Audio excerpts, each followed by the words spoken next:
ketika kita meninggal dunia. Presiden insya Allah. Assalamualaikum warahmatullahi wabarakatuh. Nahmaduhu wa nusallimu ala rasul karim amma ba'd. Alhamdulillah ilahi nama yunusaqinu wa natubu ilaih min suri anfusina wa min sati amalina may yahdihillahu fala mudhillalah wa may yudhlil fala hadiyalah. Asyhadu an la ilaha illallah wahdahu syarikalah wa asyhadu anna Muhammadan abduhu wa rasuluh wala nabiyya ba'da. Wa qala Rasulullah sallallahu alaihi wasallam, man aya sunnati faqad ahabani wa man ahabani kana ma'i fil jannah. Shadaqallah. Bismillahirrahmanirrahim. Hadirin yang dirahmati Allah, segala puji bagi Allah yang telah menciptakan diri kita, menciptakan semua yang ada di alam semesta ini adalah hasil ciptaan Allah Subhanahu wa taala. Tidak satu benda yang bukan daripada penciptanya Allah. Semuanya adalah ciptaan Allah, baik yang nampak maupun yang tidak nampak, yang gaib dan yang nyata. Hadirin yang dimati Allah, Allah Subhanahu wa taala yang maha kuasa di dunia ini. Dialah pencipta. Selain Allah yang diciptakan, yang mana sangat membutuhkan daripada pertolongan Allah dalam setiap keadaan, dalam setiap apapun, kondisi apapun, selalu mengharap pertolongan Allah, selalu mengharap daripada hidayah Allah Subhanahu wa taala. Hadirin yang dirahmati Allah, manusia ini tentunya berusaha bekerja,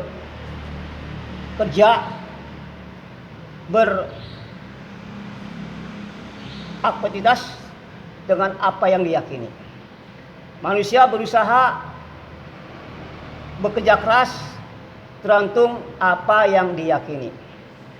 Kalau manusia meyakini bahwa hartalah yang bikin bahagia, pangkat, kedudukan, jabatan, maka perkara itu yang dia usahakan.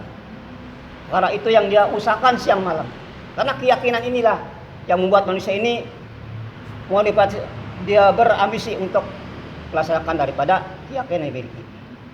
Maka juga apabila manusia meyakini dengan keyakinan benar bahwa manusia itu bahagia, manusia akan sukses, manusia akan mendapatkan kebahagiaan dunia akhirat bila mana dia mengamalkan agama yang sempurna, mengamalkan perintah Allah, menjauhkan larangannya, ikut daripada arahan Nabi, pasti dia akan bahagia. Ini keyakinan ini yang perlu ditanamkan pada setiap hamba-hamba Allah Subhanahu wa taala. Hadirin yang dimati Allah Subhanahu wa taala ini ingin dikenakan kehebatannya, ingin diketahui kemuliaannya, ingin ditonjolkan kekuatannya. Maka untuk itulah Allah Subhanahu wa taala telah utus para nabi untuk menjelaskan, untuk membesarkan, untuk menyampaikan tentang siapa itu Allah. Karena manusia ini tanpa ada penyampaian dari nabi, manusia dalam keadaan jahil. Maka nabilah yang mengetahui keadaan ahwal tentang kebahagiaan. Karena nabi ini langsung dididik, langsung dapat wahyu dari Allah Subhanahu wa taala. Umatnya jahil, hadirin. Sebelum ada petunjuk dari Allah melalui nabinya, maka umatnya jahil. Kamu sesat, kata Allah, kalau tidak aku beri hidayah. Dan kamu tidak apapun kebaikan yang kamu lakukan kalau tidak aku kasih hidayah. Inilah hadirin yang perlu kita tanamkan.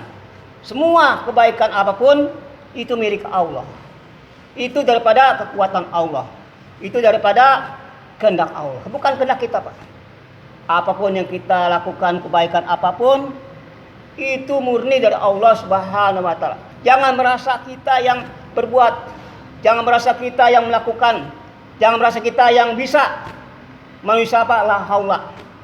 Jangan pun Bapak mau berangkat dari rumah ke masjid, Bapak gerakan jarinya nggak bisa, Pak. Membulak batak Bapak yang memerlukan pertolongan Allah. Bapak melek aja dari tidur nggak bisa, Pak, tanpa pertolongan Allah. Mungkin beram terus. Ini Pak, manusia la haula, bener la haula, tidak ada upaya. Bisa seorang Allah menjadikan dia raja.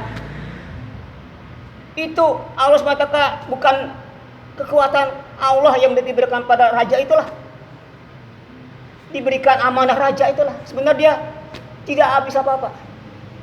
Diberikan amanah kepada siapa yang dikehendaki raja, dan dia menarik siapa yang dikehendaki, dan dia memberikan suatu kerajaan bagi siapa yang dikehendaki, dia mencabut apa yang dia kehendaki. Itu hak Allah.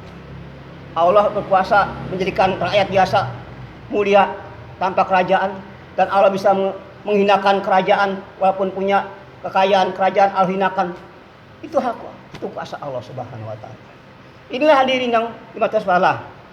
Keyakinan bahwa semua kondisi apapun datang dari Allah. Kondisi aman, kondisi perang, kondisi daripada hujan, semua adalah atas perintah Allah, atas kehendak Allah. Semua cuaca yang tenang, semua atas kehendak Allah. Jalannya air, hujan, atas kehendak Allah. Bumi berputar atas kehendak Allah. Dan dia tak pernah sedikit pun, Pak, Allah ini lengah daripada penciptaannya, lengah daripada perbuatannya. Semua ada dalam kontrol Allah, semua dalam pengetahuan Allah. Inilah masuk kalimat la ilaha illallah. Hadirin yang dirahmati Allah, manusia hidup Pak memerlukan cahaya hidayah Allah. Manusia hidup ini harus memerlukan hidayah yang Allah yang Ia berikan kepada manusia. Tanpa ada hidayah manusia Pak, manusia tidak tahu siapa Tuhannya, siapa dirinya, kemana arah tujuannya, mau kemana dia. Tidak tahu Pak kalau tidak hidayah. Kegelapan hadirin, zulumat. Bagaimana dulu terjadi ketika dunia ini belum ada penyampai, masih dalam kegelapan, belum ada yang penyampai. Bagaimana keadaan manusia Pak? Masya Allah, rusak rusaknya diri. Bagaimana ketika Nabi Isa diangkat dari langit, tidak ada satupun penyeru Pak di dunia ini, penuh dengan bermacam-macam kecurangan, penuh dengan berbagai-bagai kegelapan, tidak ada kebaikan sedikit pun hari. Maka Allah utus baginda Rasulullah di tengah keadaan seperti itu Pak. Allah utus baginda Rasulullah di tengah keadaan yang seperti itu. Hadirin, alhamdulillah Allah SWT telah mengutus baginda Rasulullah ini dengan tekad sampai yang sulus menyampaikan ini kalimat la ilaha illallah. Maka ketika dia ada perintah, ya ayyuhal mudassir kun fa'anjir wa rabbuka fakabir. Maka hari ini setelah menerima perintah untuk mendakwakan ini agama, Nabi Pak tidak ada lagi santai. Nabi tidak ada lagi rehat. Nabi tidak ada lagi santai lagi Pak. Mereka mendatangi umatnya. Mereka menyampaikan ini umatnya Pak, dari kaum ke kaum, dari rumah ke rumah, dari kabilah ke kabilah, menyampaikan la ilaha ya ayyuhan nas qulu la ilaha tuflihun. Hei manusia, ucapkanlah la ilaha illallah kau akan jaya. Semua Pak, semua nabi ini sama misinya Pak, menyuruh kalimat yang sama, menyampaikan kalimat sama. Walaupun nabi, di antara nabi itu ada yang ahli dalam bidang pertanian, di antara nabi ada ahli dalam pengobatan, Nabi Isa. Mereka juga ada anak dalam jahit menjahit, Nabi Idris. Ada pakar dalam teknologi, macam-macam Pak ada Pak.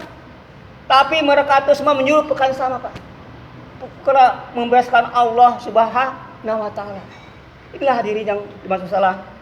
Maka tugas Nabi ini bagaimana mengeluarkan ke atas manusia ini, ke hati-hati manusia, hanya yakin pada Allah. Nabi diutus bagaimana ke atas hati manusia ini agar yakin benar hanya pada Allah. Di hati jangan ada satupun kekuatan, kehebatan makhluk dalam hati. Inilah tugas Nabi. Menyuruh bagaimana kalimat ini tertanam ada di hati-hati hambanya. Hanya Allah saja yang bisa menyelesaikan masalah. Hanya Allah saja bisa menyelesaikan masalah. Inilah Allah SWT menciptakan semua apa? Berbagai-bagai keadaan. Keadaan damai, keadaan tenang, keadaan damai, keadaan gembira, keadaan susah. Ini semua ciptaan Allah untuk menguji kepada hambanya. Bermacam-macam keadaan Allah ciptakan pada hambanya. Untuk apa Pak Allah ciptakan ini keadaan? Untuk apa Allah ciptakan semua masalah? Untuk manusia diuji dengan keadaan itu. Apakah manusia terkesan dengan asbab-asbab yang Allah datangkan?